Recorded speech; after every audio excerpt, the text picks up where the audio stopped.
Bismillahirrahmanirrahim. Assalamualaikum warahmatullahi wabarakatuh. Hamdan wa syukran lillah, wassalatu wassalamu ala rasulillah, amma ba'd. Taib, pada kesempatan ini kita kembali bertemu dalam mata pelajaran sejarah kebudayaan Islam. Insyaallah kita akan melanjutkan pembahasan kita yang sudah kita mulai pada pertemuan sebelumnya, yang membahas materi bab 1 tentang peradaban Islam pada masa Daulah Abbasiyah. Nah, pada pertemuan sebelumnya kita sudah bahas bahwa materi pada bab 1 ini itu ada beberapa subbab. Yang pertama kemarin sudah kita selesaikan membahas tentang latar belakang proses lahirnya Daulah Abbasiyah. Nah, kemudian insyaallah pada pertemuan ini kita akan membahas tentang khalifah-khalifah Daulah Abbasiyah. Kemudian periodisasi kepemimpinan para khalifah Daulah Abbasiyah. Insyaallah pada pertemuan selanjutnya baru kita menyelesaikan pembahasan tentang perkembangan peradaban dan ilmu pengetahuan, dan yang terakhir adalah kemunduran Daulah Abbasiyah. Nah, Thaib, untuk menghemat waktu langsung saja kita masuk ke materi kita, yaitu tentang khalifah-khalifah Daulah Abbasiyah. Nah, Daulah Abbasiyah atau biasa juga disebut dengan istilah dinasti Abbasiyah itu berdiri sekitar kurang lebih 5,5 abad atau 550 tahun. Nah, selama masa tersebut dinasti Abbasiyah itu memiliki sekitar 37 orang khalifah. Nah, pada materi ini kita akan membahas beberapa khalifah yang lebih menonjol dibandingkan dengan khalifah-khalifah yang lain. Nah, yang pertama yang akan kita bahas adalah Khalifah Abu Ja'far Al-Mansur, yang dimana beliau menjadi khalifah itu dari tahun 754 Hijriah sampai dengan 775 Masehi. Nah, Abu Ja'far Al-Mansur itu menjadi khalifah kedua Daulah Abbasiyah, yang dimana beliau meneruskan khalifah sebelumnya, yaitu Abul Abbas As-Saffah. Nah, Abul Abbas As-Saffah ini merupakan saudaranya atau kakaknya. Nah, Abu Ja'far Al-Mansur sedang menunaikan ibadah haji bersama dengan Abu Muslim Al-Khurasani ketika Khalifah Abul Abbas As-Saffah itu meninggal. Nah, adapun yang pertama kali dilakukan oleh Khalifah Abu Ja'far Al-Mansur setelah dibaiat menjadi khalifah adalah mengatur politik dan siasat pemerintahan Daulah Abbasiyah.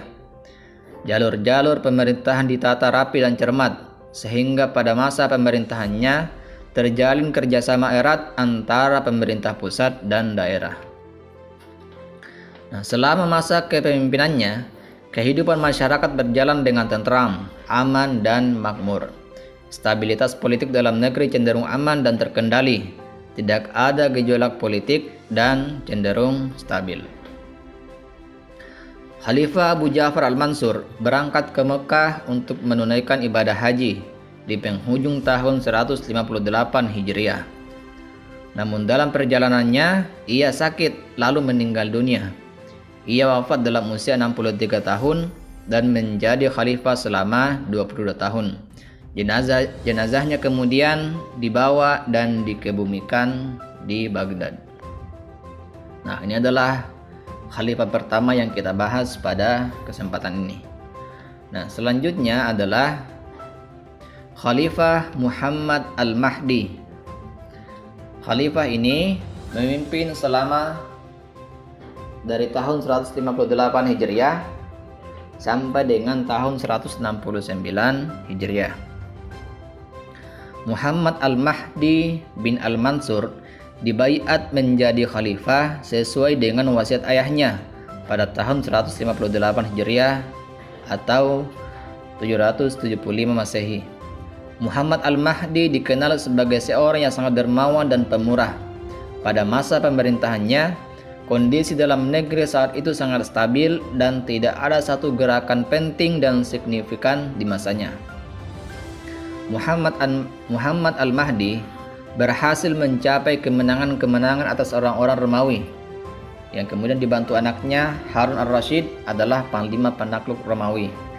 Dia sampai ke pantai Marmarah dan berhasil melakukan perjanjian damai dengan Kaisar Agustin yang bersedia untuk membayar jizyah pada tahun 166 Hijriah. Muhammad Al-Mahdi kemudian meninggal dunia pada tahun 169 Hijriah. Muhammad Al-Mahdi tercatat memerintah selama kurang lebih 10 tahun beberapa bulan. Nah, ini adalah khalifah yang kedua pada materi ini. Nah, selanjutnya adalah Khalifah Harun Ar-Rasyid. Beliau memimpin dari tahun 170 Hijriah sampai dengan 193 Hijriah. Harun Ar-Rasyid bin Al-Mahdi adalah mutiara sejarah Daulah Abbasiyah. Harun Ar-Rasyid dikenal sebagai sosok yang sangat pemberani. Pada masa kekhalifahan Harun Ar-Rasyid dikenal sebagai masa keemasan Islam atau The Golden Age of Islam, di mana pada saat itu Baghdad menjadi salah satu pusat ilmu pengetahuan dunia. Nah, perhatian Khalifah Harun Ar-Rasyid yang begitu besar terhadap kesejahteraan rakyat serta kesuksesannya mendorong perkembangan ilmu pengetahuan, teknologi, ekonomi, perdagangan, politik, wilayah kekuasaan Islam, dan peradaban Islam. Harun Ar-Rasyid memimpin selama 23 tahun. Dalam masa kepemimpinannya, Harun Ar-Rasyid mampu membawa daulah yang dipimpinnya ke puncak kejayaan. Ada banyak hal yang patut ditiru pada masa kepemimpinannya dari sosok khalifah yang besar ini. Sebagai pemimpin, dia menjalin hubungan yang harmonis dengan para ulama, ahli hukum, penulis, qari, dan seniman. Nah, pada masa Harun Ar-Rasyid bermunculan juga para ilmuwan muslim yang hebat dan berpengaruh di dunia sains. Di antaranya adalah Al-Khawarizmi yang menulis kitab Al-Jabar, dan Jabir bin Hayyan, seorang pakar ilmu kimia yang disebut atau dipanggil dengan Bapak Kimia. Dan masih banyak lagi ilmuwan muslim yang lainnya. Harun Ar-Rasyid menjadi khalifah saat berusia cukup muda, yaitu 22 tahun, dan wafat dalam usia juga yang sangat muda, yaitu 45 tahun. Saat dia wafat pada tahun 193 Hijriah, negara dalam keadaan makmur dengan memiliki kekayaan 900 juta dirham. Nah, inilah beberapa khalifah yang sangat berpengaruh pada masa Daulah Abbasiyah. Nah, selanjutnya adalah pembahasan tentang periodisasi kepemimpinan pada masa Daulah Abbasiyah.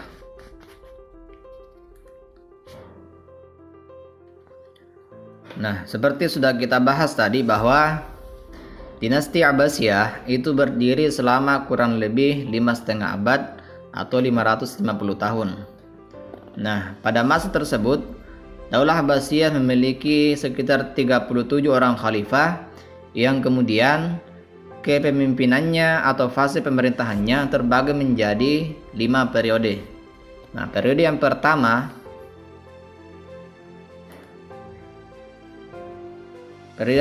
adalah periode Persia I. Ini dimulai dari tahun 132 Hijriah sampai dengan 232 Hijriah. Nah, sejak awal berdiri sampai pemerintahan ke-9, yaitu Abu Ja'far Al-Wathiq, periode ini disebut juga pengaruh Persia pertama. Hal itu disebabkan karena pemerintahan Daulah Abbasiyah dipengaruhi dengan sangat kuat oleh keluarga dari bangsa Persia. Nah, ini adalah beberapa khalifah, ada 9 khalifah yang memimpin pada masa atau periode yang pertama ini. Kemudian lanjut, periode kedua itu disebut dengan periode Turki I. Periode ini itu dimulai dari tahun 232 Hijriah sampai dengan 334